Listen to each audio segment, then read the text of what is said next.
450 years ago, in a small island in the Mediterranean, there 600 knights, along with their about 4,000 allies, took on the undisputed heavyweight champions of the world and beat them.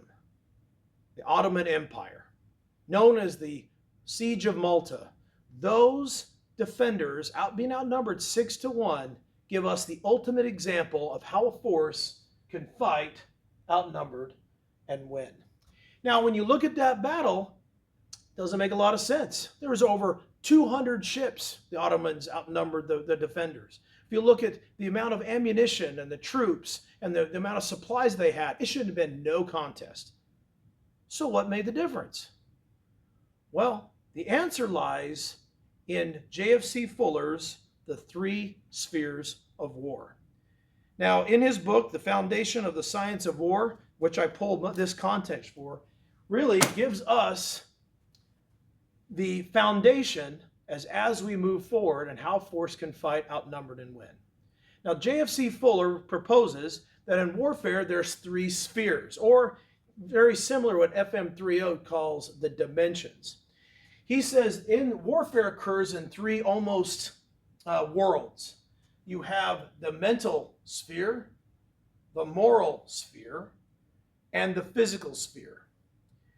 When you think of the mental sphere, you're thinking of the reason. When you think of the moral sphere, you're thinking about human instinct. When you think about the physical sphere, that's where action is. Now, when you get on YouTube and you look at all the pundits talk about the Ukraine war and you talk about warfare, notice most of the discussion will always resonate around the physical sphere of war.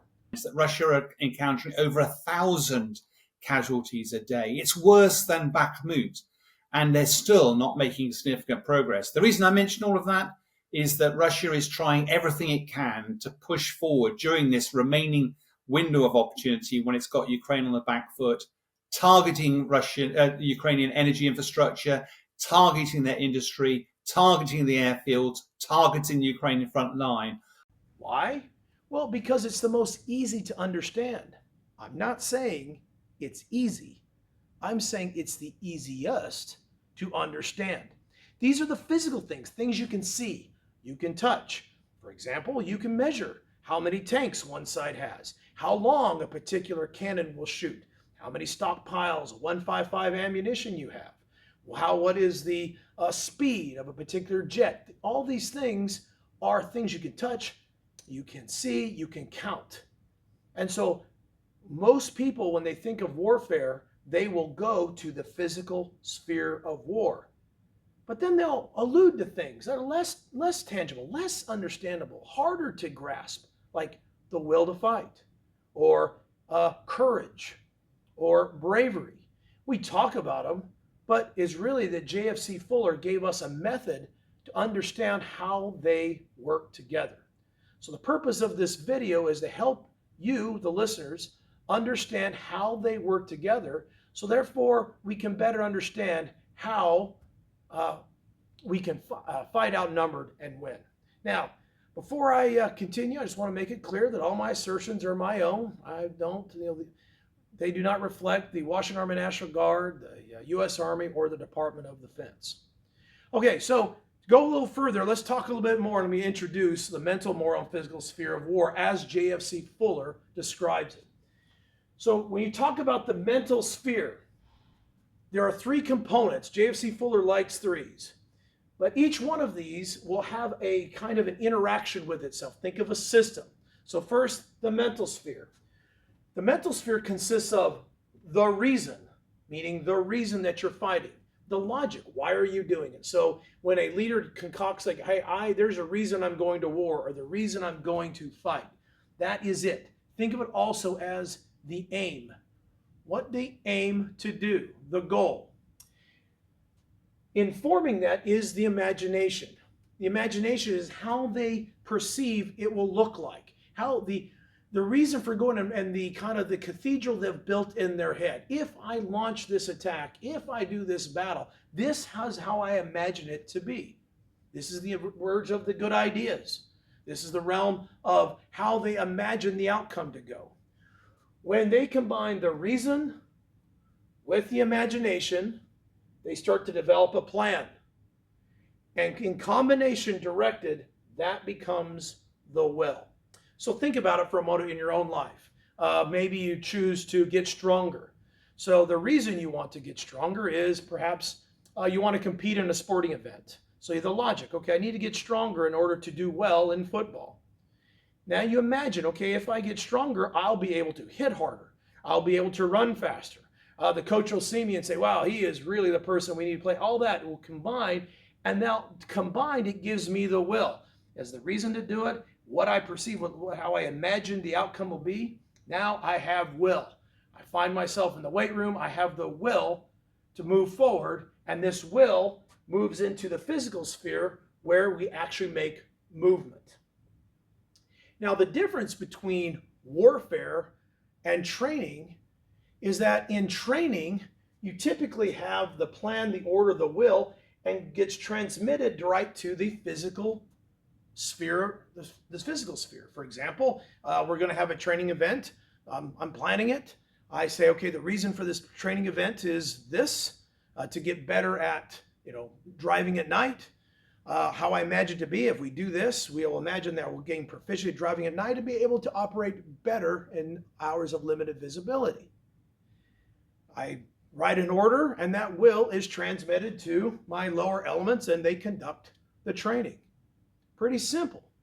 However, though, what we've missed, because it's a training environment, we've missed the moral sphere of war. And there is the key difference between training and warfare. Because now we introduce this idea of human instinct. What we're missing with training and what it lacks the realism is in warfare is fear. So what JFC Fuller shows that humans all have an instinct. 3, you have the instinct of self-preservation. You have the instinct of self-confidence. And then you have the instinct of self-sacrifice. To use JFC Fuller's example, you see a particular, let's say a woman who finds herself being chased by a wild animal. The instinct of self-preservation will take over. She wants to fear for her life, and she takes off running.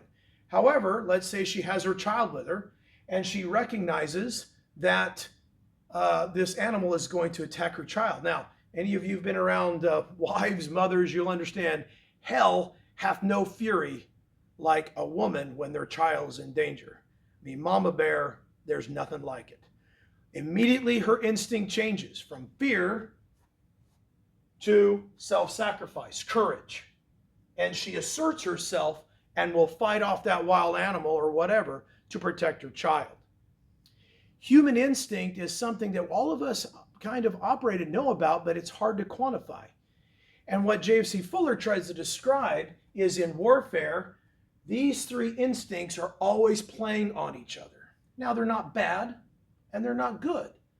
They're only bad and good when one particular instinct gains primacy over the other. So the way I think it's best understood is think of magnets pulling. So you have this magnet of self-preservation, or better known as fear. You have this other magnet, better known as self-confidence or assertion, pulling. So as you have the will, we want to carry out this attack, in order for that will to move into the physical sphere of war, it has to transmit through human instinct.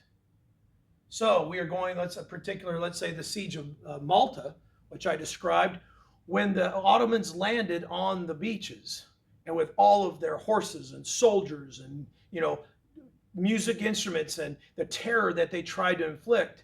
As they tried to attack, they had to attack to get to movement through the moral sphere of war. Now, as they start moving, there's this magnet that's pulling on the human heart of all the soldiers, or the commander, of fear. Now, if that takes over, it leads to doubt, fear, and leads to panic where people run. So all of a sudden they realize that they're going to lose, or terrorists they'll take run. So this magnet has pulled too far. Also, though, if they have too much confidence, this self-confidence magnet gains primacy, then they'll have hubris, overconfidence, foolhardiness, recklessness. So both of these are bad in the extreme. The key is to keeping it in balance.